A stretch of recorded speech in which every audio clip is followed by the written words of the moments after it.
First and most importantly, thank you to the team for everything. Your support and words of encouragement mean more to me than you can ever know. And it's that very team, including our volunteers on the ground and voters who were shocked by what they saw.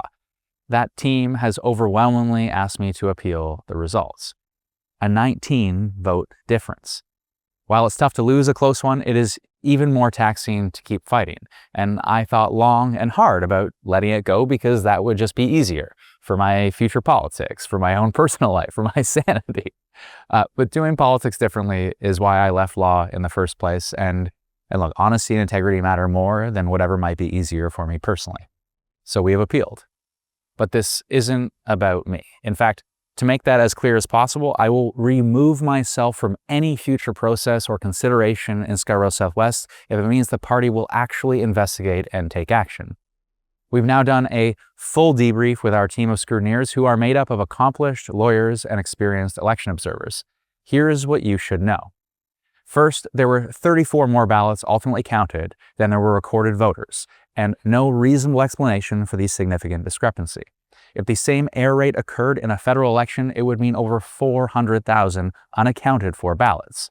Not acceptable, obviously. 34 unexplained ballots in the ballot box, in a vote that was ultimately decided by a margin of 19 votes. Second, there were repeated and serious inconsistencies with respect to proof of ID and actions in the voting area that completely undermined any ballot secrecy. But don't take it from me. Our chief scrutineer, Andreas Katsouris, has 25 years of experience working with political campaigns and promoting democracy. He's trained, supported, or participated in election observer groups in Armenia, Belarus, Egypt, Tunisia, Venezuela, the West Bank, Gaza, Uganda, Yemen, Ukraine, and more. So here are his words, not mine. I'm Andreas Katsouris.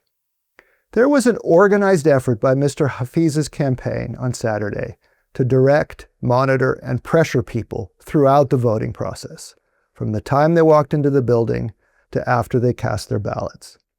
We saw many cases of people hanging around in the voting area, telling voters what they should do.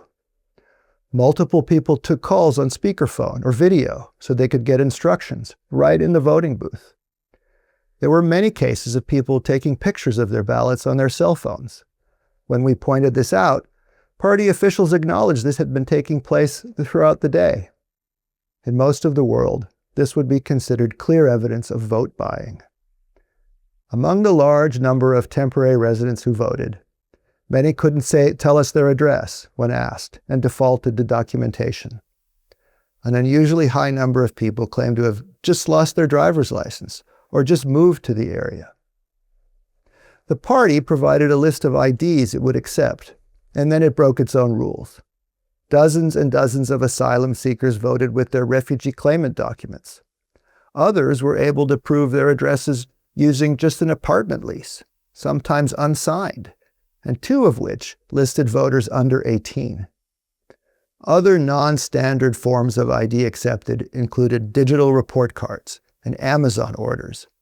One man even voted with a foreign visitor's visa.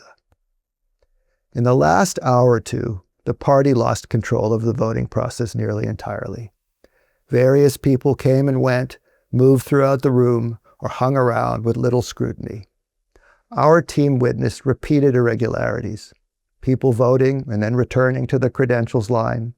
People staying in the voting area long after they had voted. People entering the voting area via the exit. As a Canadian and as a Liberal, I was embarrassed by what I saw on Saturday. I've worked on elections all over the world, in poor countries, in countries without strong democratic traditions like ours, and they run their elections better than we run ours in our party. We can do so much better than the spectacle we saw on Saturday. There's a lot more that could be said.